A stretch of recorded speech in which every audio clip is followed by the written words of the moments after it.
열왕기상 21장 1에서 29절 말씀입니다. 21장. 그 후에 이 일이 있으니라.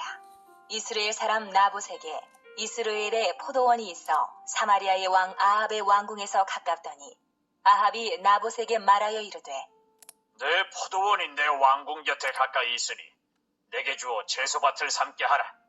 내가 그 대신에 그보다 더 아름다운 포도원을 내게 줄 것이요, 만일 내가 좋게 여기면 그 값을 돈으로 내게 주리라.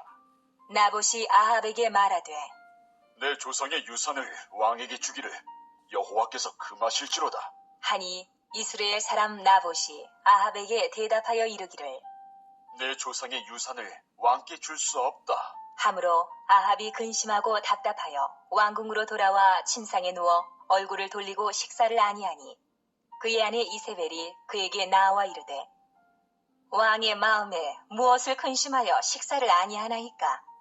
왕이 그에게 이르되, 내가 이스라엘 사람 나봇에게 말하여 이르기를 내 포도원을 내게 주되 돈으로 바꾸거나 만일 내가 좋아하면 내가 그 대신에 포도원을 내게 주리라 한즉, 그가 대답하기를 내가 내 포도원을 내게 주지 아니하겠노라 하기 때문이로다.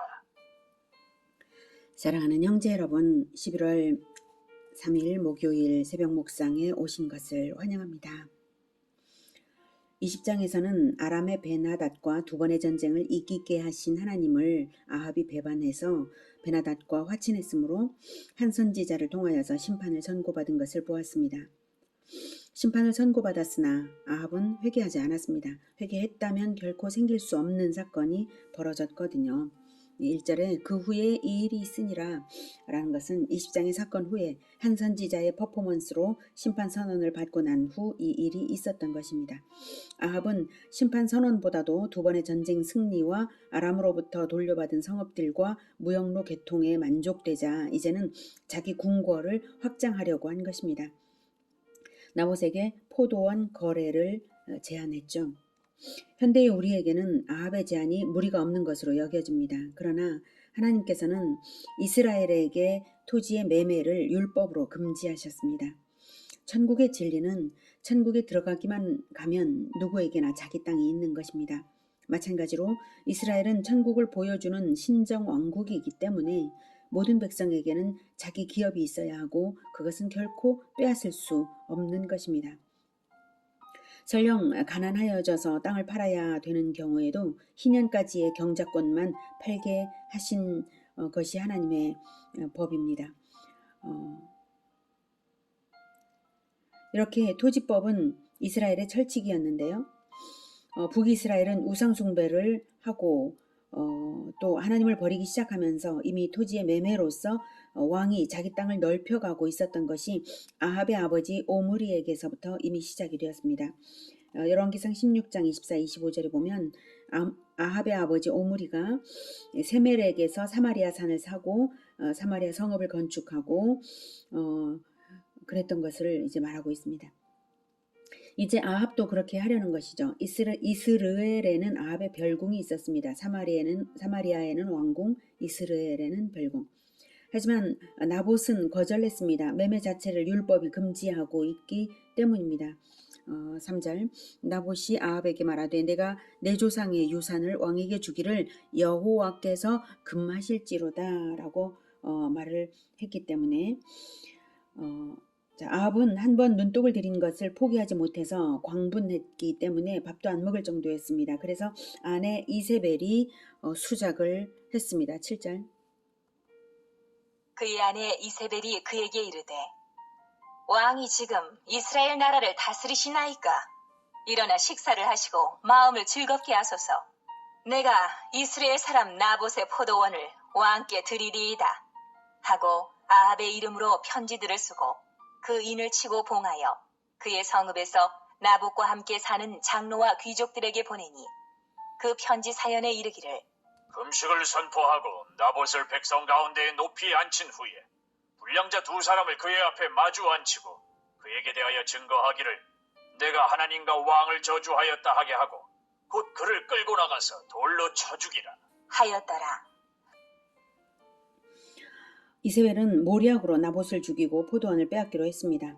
왕이 지금 이스라엘 나라를 다스리나이까? 라는 말은 왕이여 제발 이스라엘을 통치하세요 라는 말입니다. 이세벨은 이방 시돈의 공주였기 때문에 절대 왕권을 보고 자랐는지라 왕이 원하는 것은 무엇이든지 저지를 수 있다는 것이 바로 이세벨의 개념입니다. 이세벨은 아합의 이름으로 공문을 보내서 금식을 선포하게 했는데요. 이것은 사회의 위기가 어떠한 범죄로 있나요? 누군가의 범죄로 인하여 위기가 초래되었으므로 이 문제를 해결하기 위해서 집단적인 회개를 하며 죄악을 제거해야 한다는 사회적 위기감을 조성한 것입니다. 그리고 불량자 두 사람을 그의 앞에 마주 앉히라고 하는 것은 율법에 두세 사람의 증인 없이는 최종 판결을 내릴 수 없도록 명시하고 있기 때문에 비록 우상숭배에 물든 이스라엘이었어도 아직 율법이 명하는 판결법대로 행하고 있어서 그렇게 거짓 증인을 두 사람 세우라라고 하는 것입니다. 그리고 하나님과 왕을 저주하였다라고 하라고 하는데요. 이러한 죄는 신성 모독죄로서 죽임을 당할 죄였습니다. 이런 죄로 죽은 자의 재산은 몰수했다고 합니다.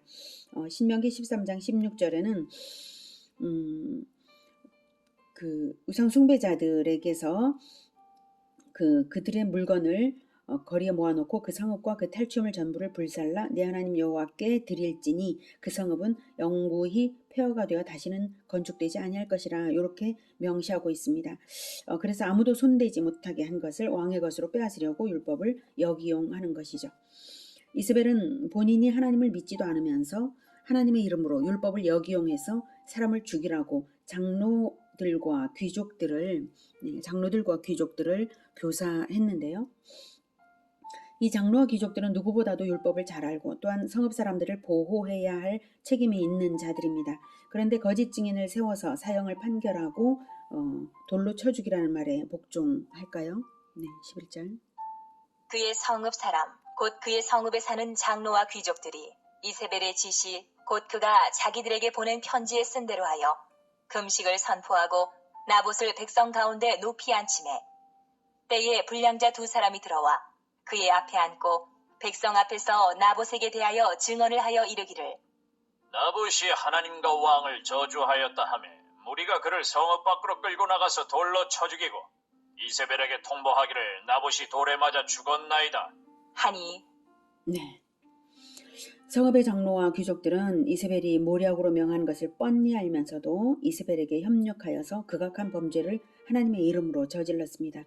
더구나 열왕기하 9장 26절에 의하면 나봇만이 아니라 그의 아들들까지도 죽인 것을 알 수가 있습니다. 열왕기하 9장 26절에 여호와께서 말씀하시기를 내가 어제 나봇의 피와 그의 아들들의 피를 분명히 보았노라. 여호와께서 또 말씀하시기를 이 토지에서 내게 갚으리라 하셨으니 그런즉 여호와의 말씀대로 그의 시체를 가져다가 이 밭에 던질지니라 하는지라 이렇게 나와 있습니다. 자, 이렇게 아들들까지도 죽인 것은 바로 재판의 의도가 바로 상속할 자들을 모두 제거함으로써 아합에게 포도원을 넘기고자 한 것임을 알게 합니다. 이 소식이 전달되자 아합은 기뻐했습니다. 15절. 이세벨이 나봇이 돌에 맞아 죽었다 함을 듣고 이세벨이 아합에게 이르되 일어나 그 이스라엘 사람 나봇이 돈으로 바꿔주기를 싫어하던 나봇의 포도원을 차지하소서. 나봇이 살아있지 아니하고 죽었나이다. 아합은 나봇이 죽었다 함을 듣고 곧 일어나 이스라엘 사람 나봇의 포도원을 차지하러 그리로 내려갔더라. 네, 백성의 억울한 죽음이 조금이나마 미안한 것이 전혀 아니었습니다. 양심의 마귀의 화인이 박힌 인간들이죠. 하나님의 심판이 없을 수가 있나요? 17절. 여호와의 말씀이 디셉 사람 엘리야에게 임하여 이르시되 너는 일어나 내려가서 사마리아에 있는 이스라엘의 아합 왕을 만나라. 그가 나봇의 포도원을 차지하러 그리로 내려갔나니 너는 그에게 말하여 이르기를 여호와의 말씀이 내가 죽이고 또 빼앗았느냐고 하셨다 하고 또 그에게 이르기를 여호와의 말씀이 개들이 나봇의 피를 핥은 곳에서 개들이 내 피, 곧 내 몸의 피도 핥으리라 하였다 하라.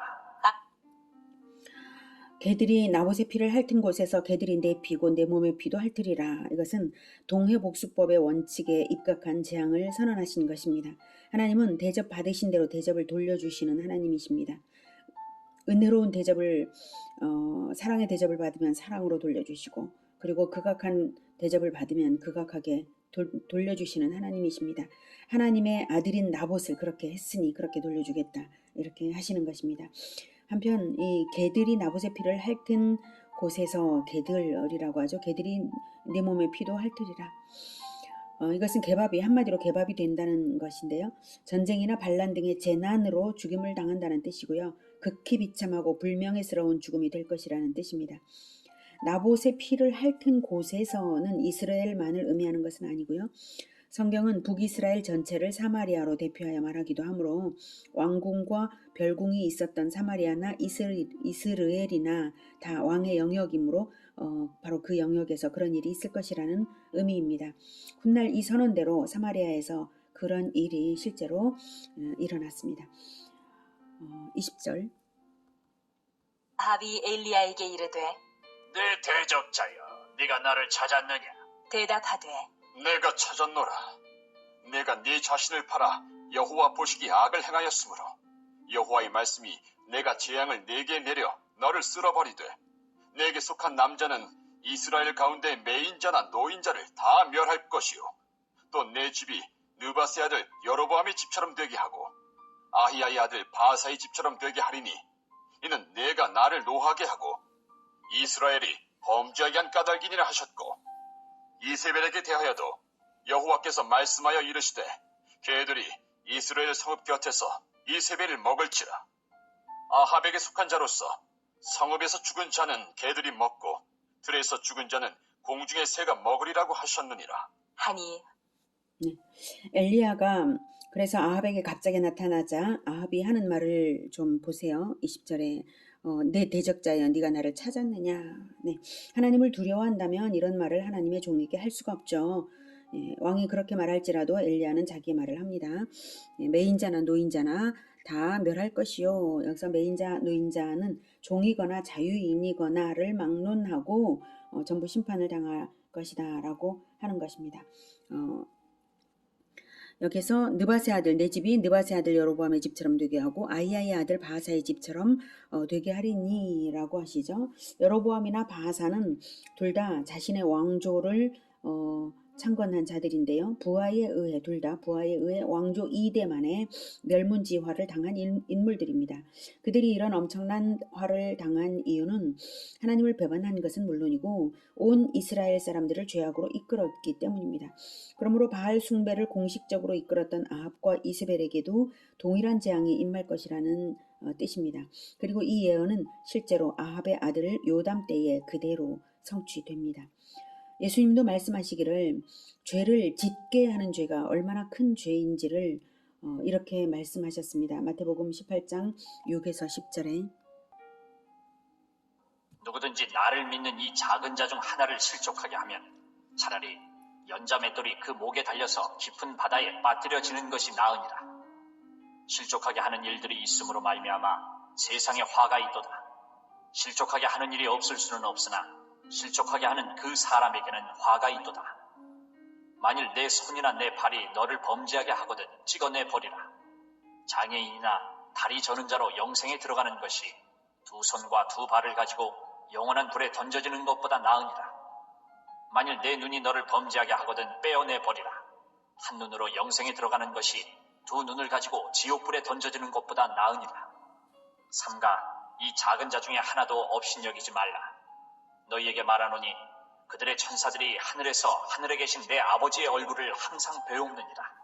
네, 이렇게 죄를 짓게 실족하게 하는 이 죄가 엄청난 죄라는 걸 이렇게 말씀을 하신 것입니다. 자기의 백체 중 하나라도 잘라내 버리는 것이 더 나을 정도로 공동체 내에는 한 몸 공동체 내에는 죄를 짓게 하는 자가 있어서는 안 된다라고 하는 의미로 받아들일 수도 있겠습니다. 자, 이제 25절부터는 아합의 죄를 확증합니다. 예로부터 아합과 같이 그 자신을 팔아 여호와 앞에서 악을 행한 자가 없음은 그를 그의 아내 이세벨이 충동하였습니다. 그가 여호와께서 이스라엘 자손 앞에서 쫓아내신 아모리 사람의 모든 행함같이 우상에게 복종하여 심히 가증하게 행하였더라. 네, 그런데 이렇게 도무지 용서할 수 없는 여러 범죄들을 저지르고 이렇게 한 그 전례가 없는 이런 악인인데도 불구하고 아합에게 놀라운 반전이 있습니다. 이토록 극악한데 또 회개할 줄 모르던 아합인데요. 이 심각한 예언을 들으니까 변화가 일어난 것입니다. 27절. 아합이 이 모든 말씀을 들을 때에 그의 옷을 찢고 굵은 배로 몸을 동이고 금식하고 굵은 배에 누우며 또 풀이 죽어 다니더라. 여호와의 말씀이 디셉 사람 엘리야에게 임하여 이르시되 아합이 내 앞에서 겸비함을 내가 보느냐. 그가 내 앞에서 겸비함은 내가 재앙을 저의 시대에는 내리지 아니하고 그 아들의 시대에야 그의 집에 재앙을 내리리라 하셨더라. 아합의 회개도 놀랍지만 하나님의 용서는 더 놀랍습니다. 이것은 오래 참으시고 노하기를 더디하시는 하나님이심을 나타내신 것입니다. 참으로 자비가 크신 하나님이십니다. 그러나 시한이 있습니다. 아합의 회개가 온전해야 하므로 한때 풀죽어 다니는 그것만으로는 안 되므로 저의 시대에는 내리지 아니하고 그 아들의 시대에야 그의 집에 재앙을 내리리라 하셨습니다. 즉 아합이 자기에게 내릴 재앙을 아들이 당하지 않도록 자기만 아니라 아들의 삶에까지도 진정 회개의 열매가 나타나도록 변화되게 유도하시는 말씀이신 것이죠. 아버지의 죄를 아들에게 억울하게 뒤집어 씌우는 것이 아니라 그만큼 오래 참으시는 것을 보이시는 것이고요. 아들 대에 회개의 열매가 계속 아들 대에도 나타나면 아들 대에도 하나님은 재앙을 거두십니다. 또한 죄의 열매가 대를 이어 나타난다는 진실을 알게 하시는 말씀이기도 합니다. 그러므로 회개 역시 대를 이어 회개의 효과가 이어가게 해야 하는 것이죠. 심판을 잠시 유보하신 것이지 심판을 취소하시는 일은 결코 없으신 하나님이십니다. 아들 대에 가서라도 심판을 행하십니다. 심판을 유보하시는 것은 그만큼 심판이 혹독하기 때문이기도 하고 심판이 결코 취소될 수 없는 것이기도 해서 유보하실 수 있으신 것입니다. 역설이죠. 이 역설을 읽어낼 수 있어야 우리는 진정으로 하나님 앞에 겸비할 수가 있습니다. 오늘은 나봇을 죽이고 포도원을 빼앗은 아합의 범죄에도 불구하고 백성들을 죄악으로 이끄는 극악한 범죄에도 불구하고 회개의 태도를 나타내자 징벌을 거두시고 더욱 참으시되 심판을 결코 취소하지는 않으시는 하나님을 만났습니다. 그러므로 우리는 우리가 당할 재앙을 아들 대에 물려주어서는 안 됩니다. 우리가 아합과 같은 죄를 지은 적이 없다 해서 안심할 것이 아닙니다. 우리는 이미 종말의 때에 태어난 자들 아닙니까? 종말의 때에 태어나서 선조들로부터 오래오래 선조의 죄로 인한 재앙이 쌓여서 우리 머리 위에 있는 자들임을 우리가 알아야 합니다. 우리가 영원히 심판을 면제받도록 우리 대신 십자가에서 심판당하신 우리 주 예수 그리스도와 연합을 끊어지지 않게 하고 우리의 아들들에게도 그러해야 합니다. 대를 이어 하나님의 은혜를 입고 죄의 사심을 입는 우리 모두가 되기를 기원합니다. 기도하겠습니다. 하나님, 우리는 죄인입니다. 우리가 알지 못하는 죄도 있고 그리고 선조들의 죄도 쌓이고 쌓였을 것입니다. 하나님, 그러나 이 모든 죄에 대하여 하나님 심판을 지금 유보하고 계시오니 감사합니다. 하나님, 그러나 이 심판이 우리 대에만 아니라 아들 대에도 결코 나타나지 않고 유보되어서 최후의 심판 때에까지 하나님께서 이 모든 심판을 유보하시고 그리고 최후의 심판 때에서 완전한 사면으로 영원한 생명에 들어갈 수 있도록 주님 도와주시옵소서. 우리는 참으로 하나님의 긍휼이 없이는 우리가 살아갈 수 없는 자입니다. 우리 머리 위에 있는 이 심판을 거두어 주시고 오직 은혜 가운데만 있게 하여 주시옵소서. 예수 그리스도 이름으로 기도드립니다. 아멘. 이어지는 시간은 개인 기도 시간입니다.